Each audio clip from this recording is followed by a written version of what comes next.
साथियों 2-3 दिसंबर 1984 की वो रात, वो काली रात जो है आप सबको याद होगी कि जब भोपाल में जो है गैस त्रासदी हुई थी, जिसमें पल भर में ही हजारों लोग जो है वो अंतिम नींद सोए थे। तो वो उस समय जो जहरीली गैस का जो रिसाव हुआ था वो MIC गैस थी। MIC माने मिथाइल आइसोसाइनाइड गैस, जो इतनी जहरीली थी कि लोगों को समझ में नहीं आया। क्योंकि लोगों जब इस गैस का जो रिसाव हुआ था तब लोगों को जो है वो पता ही नहीं चला कि ये क्या हो रहा है, क्योंकि जबरदस्त खांसी आने लगी और सांस लेने में तकलीफ होने लगी। जब लोग घरों से बाहर निकले तो अफरा तफरी मची हुई थी। रोड पर जो है लोगों की संख्या गिनी नहीं जा सकती, इतने लोग जो है इधर उधर भाग रहे थे और लोगों को कुछ पता ही नहीं चला कि हो क्या रहा है।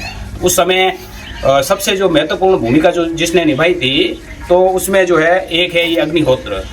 ये अग्निहोत्र पात्र है, इसमें अग्निहोत्र हवन किया जाता है। जिन घरों में अग्निहोत्र का जो है रोजाना जो है अग्निहोत्र किया जाता था, उन घरों में इस गैस का आप मान के चलिए नाम मात्र का प्रभाव हुआ। मतलब इतनी जहरीली गैस को भी ये समाप्त करने का पावर रखता है अग्निहोत्र हवन।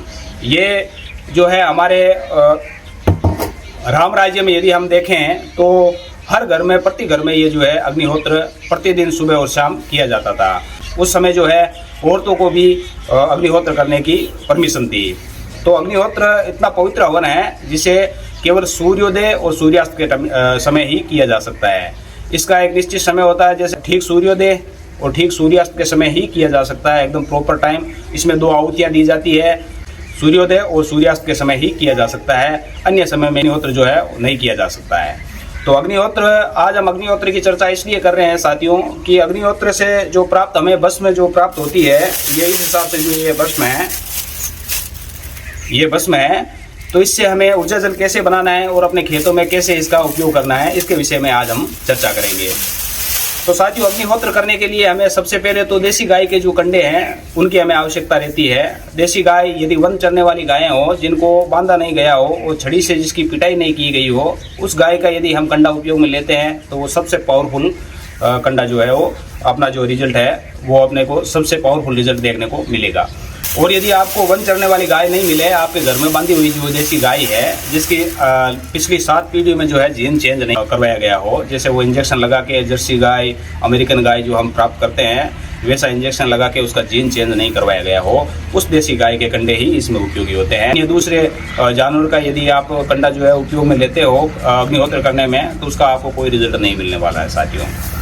तो साथियों ऊर्जा जल बनाने के लिए हमें 100 ग्राम चाहिए ये भस्म। 100 ग्राम हमें भस्म लेना है और 100 ग्राम हमें फिटकरी लेना है। फिटकरी यदि लाल वाली मिले तो अच्छी बात है, यदि लाल वाली ना मिले तो आप सफ़ेद वाली फिटकरी भी ले सकते हैं। तो 1 एकड़ के लिए हमें 200 लीटर पानी लेना होगा। 200 लीटर का ड्रम लेके उसको पानी से भरकर फिर एक पोटली में जो है एक ऐसी पोटली लेनी है सूती कपड़े की, एकदम साफ कपड़ा जो है उसको लेना है हमें, और उसमें 100 ग्राम फिटकरी और 100 ग्राम भस्म हमें इसमें डालना है और फिर उसको एकदम अच्छे से रख देना है पानी में। 8 घंटे या 24 घंटे के लिए उसको छोड़ देना है।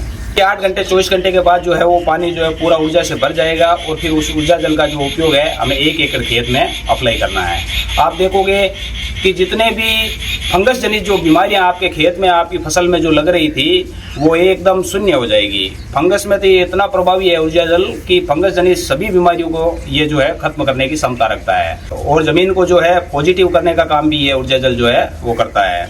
तो साथियों जीरे में हम किन जैविक फर्टिलाइजरों का जो घर पर हम बनाकर उपयोग करने वाले हैं उसके विषय में जो है वे ये अगला वीडियो जो है मैं आपको बता रहा हूँ। इसमें हम ऊर्जा जल का जो है वो सेकंड टाइम में जो है ऊर्जा जल का उपयोग हम करेंगे।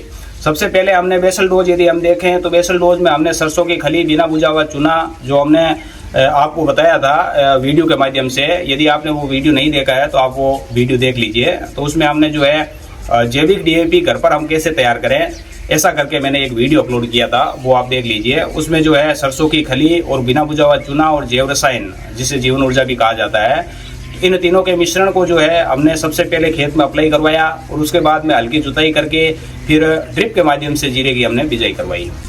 और बिजाई करने के बाद जो पहला पानी हमने जो चलाया था उसमें साथियों जो है हमने ऊर्जा जल का उपयोग जो है किया था।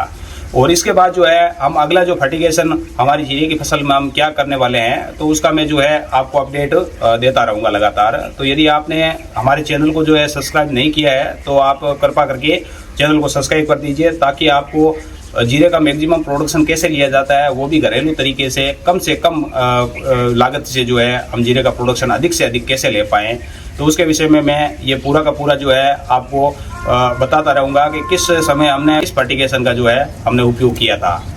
तो साथियों, आज हमने ऊर्जा जल की आपको जानकारी दी है। तो ऊर्जा जल का उपयोग जो है आपको प्रति अमावस्या के दिन अपने खेत में जो है इसका अप्लाई आपको करना है।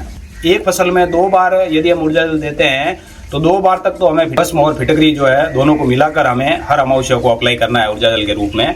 और 2 बार तो हमें फिटकरी मिलानी है और तीसरी बार यदि हम ऊर्जा जल का उपयोग करें अमावस्या के दिन, क्योंकि जो फसलें हैं जो 4 महीने, कोई फसलें जो है 5 महीने भी ले लेती है, रबी की जो फसलें हैं तो 3.5-4 महीने की लगभग फसलें होती है। तो 2 बार हमें फिटकरी का यूज़ करना है और तीसरी बार यदि आप ऊर्जा जल का प्रयोग करते हो तो केवल हमें भस्म का ही उपयोग करना है, फिटकरी का उपयोग हमें नहीं करना है, क्योंकि फिटकरी जो है एल्कलाइन होती है। बार बार यदि हम फिटकरी का अपने फील्ड में जो है उपयोग करते हैं तो इसके हमें नेगेटिव परिणाम भी देखने को मिलते हैं।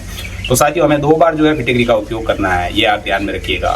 तो मिलते हैं अगली अपडेट के साथ, तब तक के लिए नमस्कार, धन्यवाद।